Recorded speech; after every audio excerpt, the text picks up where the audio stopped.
തുർക്കി രാജ്യത്തുടനീളം bomb shelter സ്ഥാപിക്കാൻ വേണ്ടി തീരുമാനിച്ചു. പാർലമെന്റിൽ പ്രമേയം അവതരിപ്പിക്കുന്നു, പ്രമേയം പാസ്സാക്കിയെടുക്കുന്നു, സാമ്പത്തികം പ്രഖ്യാപിക്കുന്നു. അങ്ങനെ പുതിയൊരു യുദ്ധ പ്രതിരോധ സംവിധാനം തുർക്കി സൃഷ്ടിക്കുന്നത് എന്തിനാണ് എന്ന ചോദ്യം ഇപ്പോൾ പ്രബലമായിട്ട് മാറിയിരിക്കുകയാണ്. തുർക്കിയുടെ പ്രസിഡന്റ് ഉർദുഗാൻ ഈ വിഷയവുമായിട്ട് ബന്ധപ്പെട്ട് തന്നെ പ്രതികരിച്ചു. രാജ്യത്തെ 81 പ്രവിശ്യകളിൽ ബോംബ് ഷെൽട്ടർ സ്ഥാപിക്കാൻ വേണ്ടിയിട്ട് തീരുമാനിച്ചിരിക്കുന്നു എന്ന കാര്യം. 12 ദിവസം നീണ്ടുനിന്ന ഇസ്രായേൽ ഇറാൻ യുദ്ധവുമായിട്ട് ബന്ധപ്പെട്ട് ലോക രാജ്യങ്ങളുടെ സുരക്ഷാ സംവിധാനത്തിൽ കാതലായിരിക്കുന്ന മാറ്റങ്ങൾ വരുത്തിയിരിക്കുന്നു എന്നാണ് ഇതിൻ്റെ തുടർച്ചയായ രീതിയിൽ ചില റിപ്പോർട്ടുകളൊക്കെ സൂചിപ്പിക്കുന്നത്. തങ്ങളും ഏത് സമയത്തും യുദ്ധത്തിലേക്ക് ചേർന്ന് നിൽക്കാൻ സാധ്യതയുണ്ട്. അങ്ങനെ എത്തിപ്പെടുന്ന ഒരു സാഹചര്യത്തിലേക്ക് ഒരുവരെ സൃഷ്ടിക്കും. ഇപ്പോഴത്തെ സാഹചര്യം എന്ന് പറയുന്നത് സിറിയയിലെ ഭരണമാറ്റവും പുതിയ ഭരണ സംവിധാനവും അപ്രതീക്ഷിതമായിട്ടുണ്ടായതാണ്. പൊടുന്നനെ ഒരു ആഭ്യന്തര കുഴപ്പങ്ങൾ ഉണ്ടാകുന്നു, ഭരണം അട്ടിമറിയുന്നു. ആ രാജ്യത്തിൻ്റെ പ്രസിഡന്റ് റഷ്യയിലേക്ക് ജീവനും കൊണ്ട് ഓടി രക്ഷപ്പെടുന്നു. അത്രയും കാലം ഭീകരവാദിയായിരിക്കുന്ന ആള് പിന്നീട് സിറിയയുടെ പ്രസിഡന്റായി വരുന്നു. അദ്ദേഹം ഇപ്പോൾ തുടരുന്നു. ഈ ഇസ്രായേലിൻ്റെ ഇസ്രായേൽ ഇറാൻ ആക്രമിച്ചുമായിട്ട് ബന്ധപ്പെട്ട കാര്യം അപ്രതീക്ഷിതമായിട്ടുണ്ടായതാണ്. ആദ്യത്തെ ആക്രമണത്തിൽ തന്നെ ഇറാൻ ഞെട്ടിപ്പോയി. പിന്നീട് തിരിച്ചടി ഉണ്ടായി. തിരിച്ചടി ഭയങ്കരവും കനത്തതുമായിരുന്നു. ഇസ്രായേലിൻ്റെ നടുപൊടിഞ്ഞിരിക്കുന്ന തിരിച്ചടിയാണ് ഇറാൻ്റെ ഭാഗത്തുനിന്നുണ്ടായത്. ഇങ്ങനത്തെ ഒരു സാഹചര്യ കാര്യങ്ങളൊക്കെ നിലനിൽക്കുന്ന സമയത്ത് എന്തിനാണ് തുർക്കി ഇത് ചെയ്യുന്നത് എന്ന ചോദ്യം പ്രസക്തമാണ്. തുർക്കി ഇനി വരാൻ പോകുന്ന യുദ്ധത്തിൽ എന്തെങ്കിലും പങ്കാളിത്തം വഹിക്കുമോ എന്ന് ലോകം സംശയിക്കുന്നു. കാരണം ഒന്നാം ലോക യുദ്ധത്തിൽ പങ്കെടുത്ത രാജ്യമാണ് ഒട്ടോമാൻ സാമ്രാജ്യത്തിൻ്റെ ഭാഗമായിരുന്ന തുർക്കി. അപ്പോൾ അവർ യുദ്ധവുമായി ബന്ധപ്പെട്ട കാര്യത്തെക്കുറിച്ച് കൃത്യമായ രീതിയിൽ അറിയുകയും പഠിക്കുകയും മനസ്സിലാക്കുകയും ചെയ്യുന്ന രാജ്യമാണ്. ഇപ്പോഴത്തെ സാഹചര്യങ്ങൾ ഉരുണ്ടുകൂടിയിട്ട് വലിയ ലോക രാജ്യങ്ങൾ യുദ്ധം ചെയ്യുന്നിടത്തേക്ക് എത്താനുള്ള സാധ്യതകൾ വിലയിരുത്തുന്നുണ്ട്. കാര്യം എന്ന് പറയുന്നത് ഈ രണ്ട് ഭാഗത്ത് നടക്കുന്ന യുദ്ധത്തിലും അമേരിക്കയും റഷ്യയും പങ്കാളിത്തം വഹിക്കുന്നുണ്ട്. ഈ ഉക്രൈൻ യുദ്ധമാണെങ്കിൽ ഈ ഉക്രൈനെതിരെ റഷ്യ നേരിട്ട് പങ്കാളിത്തം വഹിക്കുന്നു. ഉക്രൈൻ അങ്ങനെ തന്നെ അമേരിക്ക പൂർണ്ണമായിട്ട് സഹായിക്കുന്നു. ഈ ഭാഗത്ത് പലസ്തീൻ ഇസ്രായേൽ യുദ്ധമാണെങ്കിൽ ഇസ്രായേലിനെ പൂർണ്ണമായിട്ട് അമേരിക്ക സഹായിക്കുന്നു.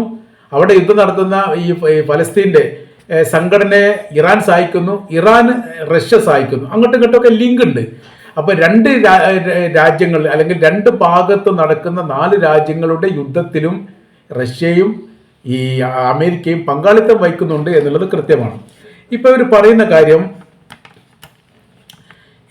ഇനിയൊരു യുദ്ധം കഠിനമായിരിക്കും. ഉണ്ടാവുകയാണെങ്കിൽ ഇനി ഉണ്ടാവാൻ പോകുന്നത് വലിയ രീതിയിലുള്ള കഠിനമായിരിക്കുന്ന യുദ്ധമാണ്.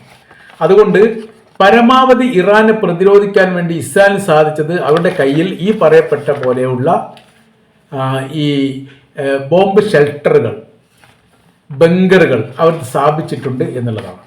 അത് പല രാജ്യങ്ങളും യുദ്ധവുമായിട്ട് ബന്ധപ്പെട്ട് പ്രതീക്ഷിക്കുന്ന അല്ലെങ്കിൽ അങ്ങനെ സാധ്യത ഉണ്ട് എന്ന് കരുതുന്ന രാജ്യങ്ങളിലൊക്കെ യഥാർത്ഥത്തിൽ ഈ ബോംബ് ഷെൽട്ടറുണ്ട്. ഇറാനും ഉണ്ടാക്കിയിട്ടുണ്ട്. ഏറ്റവും കൂടുതൽ ഇസ്രായേലാണ് എന്ന് വേണമെങ്കിൽ പറയാൻ പറ്റും. ഇസ്രായേൽ, അമേരിക്ക, റഷ്യ, ഉത്തര കൊറിയ, ചൈന, ദക്ഷിണ കൊറിയ, ഇറാൻ. ഇതാണ് ബോംബ് ഷെൽട്ടറുമായിട്ട് ബന്ധപ്പെട്ട് നിലവിലുള്ള രാജ്യങ്ങളുടെ പേരിലെ പിന്നെ കുറച്ച് 3-4 രാജ്യങ്ങളോട് വേറെയുണ്ട്. അപ്പോൾ ഈ രാജ്യങ്ങളൊക്കെ നിർമ്മിച്ചത് ഏതെങ്കിലും കാര്യത്തിൽ തങ്ങൾ യുദ്ധത്തിലേക്ക് എത്തുന്ന ഒരു സാഹചര്യം വന്നാൽ സുരക്ഷാ ഭിത്തി ഉണ്ടാക്കുക എന്ന തരത്തിലാണ്. അപ്പോൾ 980 കാലഘട്ടത്തിൽ ഒരു നിയമം ഇസ്രായേൽ കൊണ്ടുവന്നിരുന്നു. അത് പറഞ്ഞിരിക്കുന്ന കാര്യം നിർമ്മിക്കപ്പെടുന്ന എല്ലാ വീടിൻ്റെയും ബിൽഡിങ്ങിൻ്റെയും അടിഭാഗത്ത് ഇതുപോലെയുള്ള സുരക്ഷാ ബങ്കറുകൾ സ്ഥാപിക്കണം. ആദ്യ സുരക്ഷാ ബങ്കറുകൾ സ്ഥാപിച്ചതിന് ശേഷം അതിൻ്റെ മേൽഭാഗത്ത് മാത്രമേ ബിൽഡിങ്ങുകൾ നിർമ്മിക്കാൻ പാടുള്ളൂ എന്ന ഒരു നിയമമുണ്ട്. ആ നിയമം ഇപ്പോൾ നിലനിൽക്കുന്നുണ്ട്.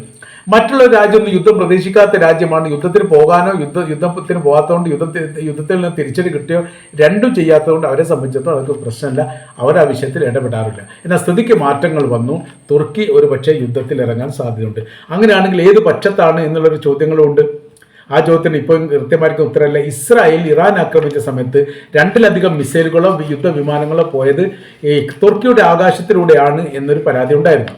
ആ വിഷയവുമായിട്ട് ബന്ധപ്പെട്ട് ഇറാൻ തുർക്കിയോട് നേരിട്ട് തന്നെ പരാതി പറയുകയും ചെയ്തു. ഒരിക്കലും അത് ഉപയോഗിക്കാൻ പാടില്ല. അങ്ങനെ നമ്മൾ ശത്രുതാ വിഷയങ്ങളൊന്നും ഇല്ലാതിരിക്കുന്ന സമയത്ത് നിങ്ങൾ എന്തിനു സൗകര്യം ചെയ്തു കൊടുത്തു എന്ന് മുമ്പ് ജോർദാനോട് ഇറാൻ ചോദിച്ച അതേ ചോദ്യം തുർക്കിയോടും ചോദിച്ചിട്ടുണ്ട്. തുർക്കി അതിന് പറയുന്ന മറുപടി ഇങ്ങനെയാണ്: തങ്ങളുടെ റഡാറിൽ നിരീക്ഷണം കാണാൻ പറ്റാത്ത വിധമാണ് ഇസ്രായേലിൻ്റെ യുദ്ധവിമാനങ്ങൾ ഇങ്ങോട്ട് പോയത്. പിന്നീട് ഞങ്ങൾ അവർക്ക് താക്കീത് നൽകിയിട്ടുണ്ട്, ഒരു വിമാനം പോലും ഇനി തങ്ങളുടെ ആകാശം ഉപയോഗിക്കാൻ വേണ്ടി പോകരുത് എന്ന്. പിന്നീട് ഇസ്രായേൽ യുദ്ധവിമാനം പറത്തിയിട്ടില്ല. അതാണ് ഒരു മറുപടി പറയുന്നത്. എന്നാൽ അതിന് ശേഷവും യുദ്ധവിമാനങ്ങൾ ഈ മേഖലയിലൂടെ പോയിട്ടുണ്ട് എന്നുള്ള ചില റിപ്പോർട്ടുകളൊക്കെ പുറത്തു വന്നിട്ടുണ്ട്.